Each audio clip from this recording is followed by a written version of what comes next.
Your San Francisco 49ers defeat the Philadelphia Eagles on the road.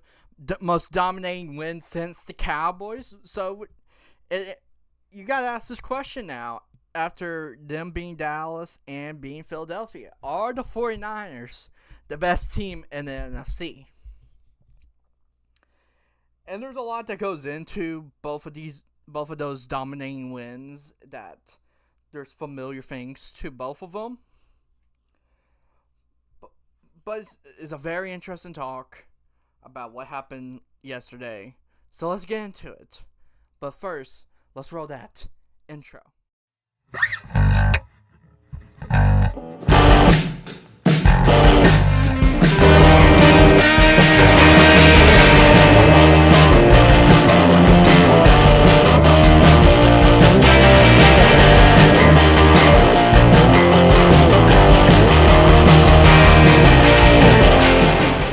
It's Austin Shar here once again for another 49ers video. You guys enjoy these videos. I enjoy making these videos, so we continue on making these videos. So let's get into this talk. So this was a weird game to cover because you run this simulation so many times, it's probably a 50-50 chance of a 49ers win or Eagles win, and then it's lower percentages depending on the score. You don't really would predict a blowout for this game. And that's what happened, but it wasn't in the Eagles' favor, who are the number one seed. It was in the 49ers, who just got over a 3-game losing streak, had to move their defensive coordinator down to the sideline to finally get something working. And yeah, you blew out the Philadelphia Eagles. Your offense was firing on all cylinders. It's just a very interesting game, so let's get into it. So let's talk offense first. I think we got to start with Brock Purdy, right? But let's just talk the offense in general real quick first, right?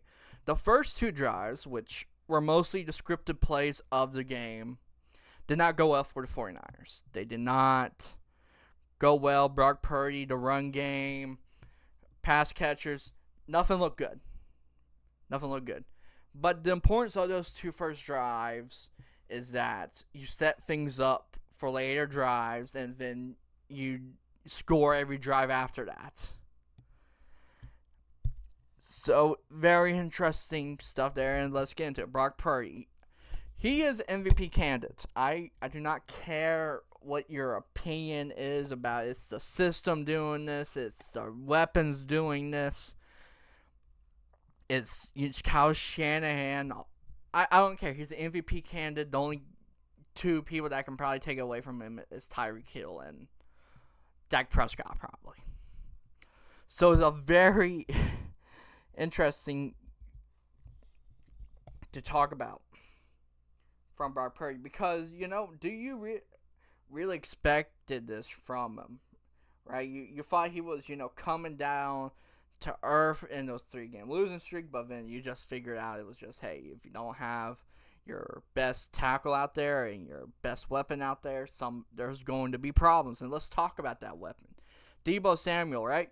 All week and basically all during the offseason, Deebo Samuel's like, oh, if we had a healthy quarterback, we will beat the Philadelphia Eagles. And Philadelphia fans were like, stop talking. Some 49er fans were like, stop talking. The NFL media was like, stop talking. But then come game day, right?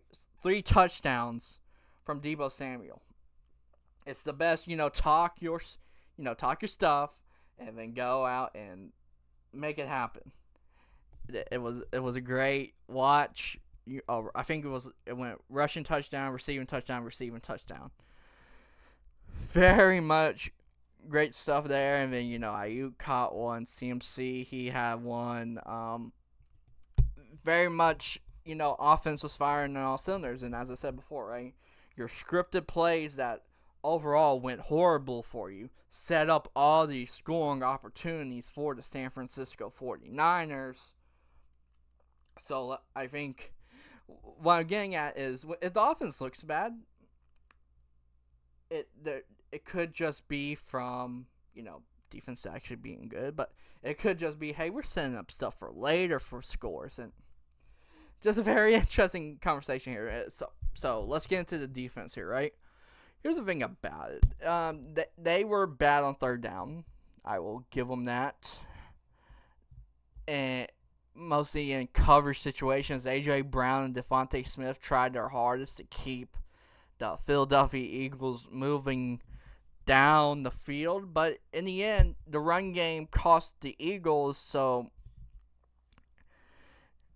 And I think that was the important thing. You did not let the run game for the Eagles kill you, and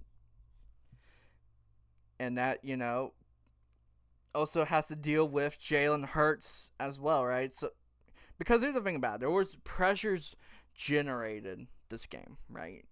But he had all day to throw, it seemed, in the pocket. So even though these were defensive line pressures, these were more coverage pressures, and maybe in a way you can say this offense for the Philadelphia Eagles didn't understand what they were supposed to do. Because somehow they were, as I said before, they kept moving down the field.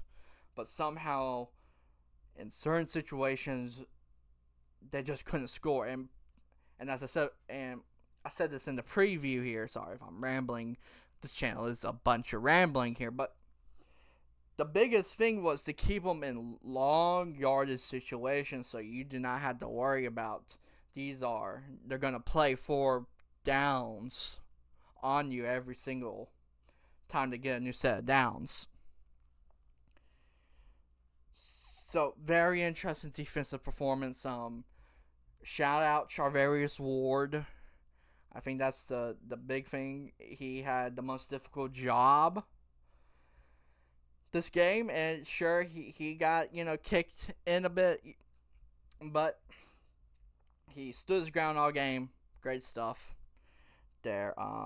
Let's talk a bit about Dre Greenlaw. He got kicked out of the game, ejected, all that type of stuff because he almost punched a security guard. I know it was just a finger, point at the end, but it was a punch. I wouldn't. Very stupid situation for the Eagles head of security to be in that situation, and dumb on Dre Greenlaw, but honestly, it was probably very fair for Greenlaw to act that way. I'll say that. But anyway, I don't know what Greenlaw was supposed to do there. If it was a referee, it'd be stupid. But yeah, very, very interesting situation. I wonder how the NFL handles it, because if I'm the 49ers, I will find anybody in the freaking building to be able to do that every game on the sideline. So yeah, very interesting situation there. What else is there to talk about? Also, yeah, okay, let's get into this. So, this was basically the biggest, hurdle for the 49ers. You can say the Ravens are the next biggest hurdle, but basically, if I'm the 49ers here, you beat the Seahawks, the Cardinals, you're in the NFCWest, you are clinching to the playoffs already. Because here's the thing about it, right? You beat the Eagles, so your hopes of the NFC number 1 seed are still alive. And, if you can get the number 1 seed because of Dallas being the Eagles, some things go wrong with the Lions, that's great. But your main job right now is to just keep being healthy, keep winning games. Even though you clinched the NFC West, you need more wins. All right. So, yes, very interesting situation for the 49ers. We could be talking about an NFC West championship once again for them. Home field game. But honestly, stay healthy as much possible. Rest of the season, that's going to be tough for the 49ers. But anyway, I'm going to be covering the rest of the season on this channel. So if you enjoy any of this content, subscribe, comment, all that type of stuff. And I will. And this has been Dawson Shard, and I will see you guys next time.